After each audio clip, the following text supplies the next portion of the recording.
Revenue ప్రజా సమస్యలు పరిష్కరించేందుకు ప్రజా దర్బార్ నిర్వహిస్తున్నామని వెంకటగిరి ఎమ్మెల్యే కురుకుల రామకృష్ణ తెలిపారు.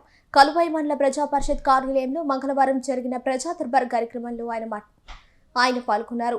ఈ సందర్భంగా వారు మాట్లాడుతూ గత ప్రభుత్వంలో రీసర్వేలో అనేక పొరపాట్లు జరిగాయని, వాటి వల్ల చాలా మంది ఇబ్బందులు పడుతున్నారని, వాటిని పరిష్కరించేందుకు మన ముఖ్యమంత్రి చంద్రబాబు నాయుడు చొరవ చూపుతున్నారని, ప్రజల సమస్యలు పరిష్కరించేందుకే మొదటి ప్రాధాన్యత అని తెలిపారు.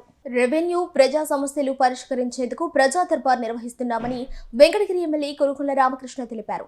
కలువాయి మండల ప్రజా పరిషత్ కార్యాలయంలో మంగళవారం జరిగిన ప్రజా దర్బార్ కార్యక్రమంలో ఆయన పాల్గొన్నారు. ఈ సందర్భంగా వారు మాట్లాడుతూ గత ప్రభుత్వంలో రీసర్వేలో అనేక పొరపాట్లు జరిగాయని, వాటి వల్ల చాలా మంది ఇబ్బందులు పడుతున్నారని, వాటిని పరిష్కరించేందుకు మన ముఖ్యమంత్రి చంద్రబాబు నాయుడు చొరవ చూపుతున్నారని, ప్రజల సమస్యలు పరిష్కరించేందుకే మొదటి ప్రాధాన్యత అని తెలిపారు.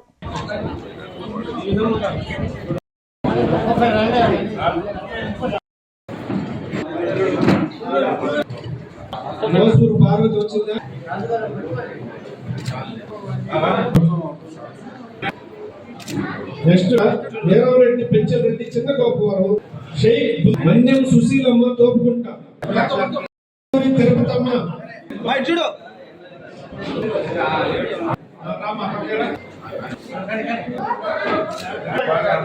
అట్లా కోట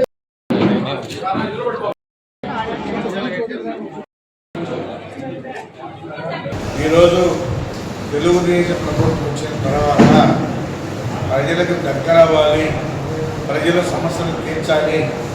ఎక్కువగా భూ సమస్యలు ఉన్నాయి. ఎందుకంటే గతంలో భూ సర్వే రీసర్వే పెట్టి రకరకాలుగా ఆ భూముల్ని ఒకరెవరికి విడగొట్టి ఆ 22A పెట్టి ప్రభుత్వ భూములని చెప్పి రకరకాలైన ఇబ్బందులు గురి చేశారు. దాన్ని ఈరోజు మళ్ళా తెలుగుదేశం పార్టీ వచ్చిన తర్వాత రీసర్వే చేసి ఎవరైతే ల్యాండ్ మీద ఉన్నారో వాళ్ళందరూ కూడా కరెక్ట్ చేయమని చెప్పి కూడా మన ముఖ్యమంత్రి గారు విశ్లేషించడం జరిగింది. అందులో బాగా అధికారులందరూ కూడా పనిచేయాలని చెప్పని కూడా పనిచేస్తున్నాం, పని చేస్తున్నారు. ఇంకా ఆయన పొరపాటు కూడా రద్దు చేసి అన్నీ కూడా ఆ రైతులకు ఇవ్వాలని చెప్పి కూడా తెలియజేస్తా ఉన్నాం. ఇది ఎప్పుడు కూడా ముఖ్యమంత్రి చెప్తా ఉంటారు, ప్రజలకు దగ్గరగా ఉండాలి, ప్రజలకి అందుబాటులో పనిచేయాలి, వాళ్ళు మనం ఎంచుకొని రావాలి, మనమే వెళ్ళి చేయాలని కన్సెప్ట్ చేస్తారు. అందులో భాగంగానే ప్రతి సోమవారం గ్రీవెన్స్ ఏదో ఒక మండలంలో పాల్గొనడం ప్రతి శాసనసభ్యుడు మేము. అదేవిధంగా ప్రజా దర్బార్ ప్రతి శుక్రవారం రోజు ప్రజా దర్బార్ ఉంది. అది మా ఆఫీసులో కానీ మండలంలో కానీ ఖచ్చితంగా పెడతాం. ఎందుకంటే ఇటీవల మేము అనంతరంలో లేం కాబట్టి ఈరోజు ఆ ప్రజా దర్బార్ని కలవాయిలో నిర్వహించడం జరిగింది. కాబట్టి అందరూ కూడా గమనించగలరు. అన్నీ కూడా ఇలాంటి సమస్యలు లేకుండా రైతులు కూడా అందుబాటులో ఉండి పనిచేసే విధంగా ఈరోజు రాష్ట్ర ప్రభుత్వం పనిచేస్తున్నట్టు కూడా తెలియజేస్తా ఉన్నాం. ప్రభుత్వంలో ఎక్కడ పరిపాలించేవారు కాదు.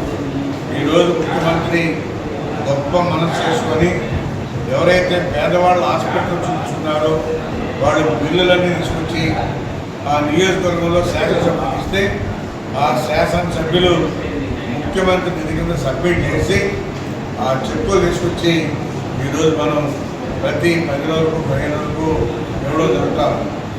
ఇప్పుడు మొత్తానికి 62 చెక్కులు 47 లక్షల రూపాయలు ఇప్పుడు కావడం జరిగింది.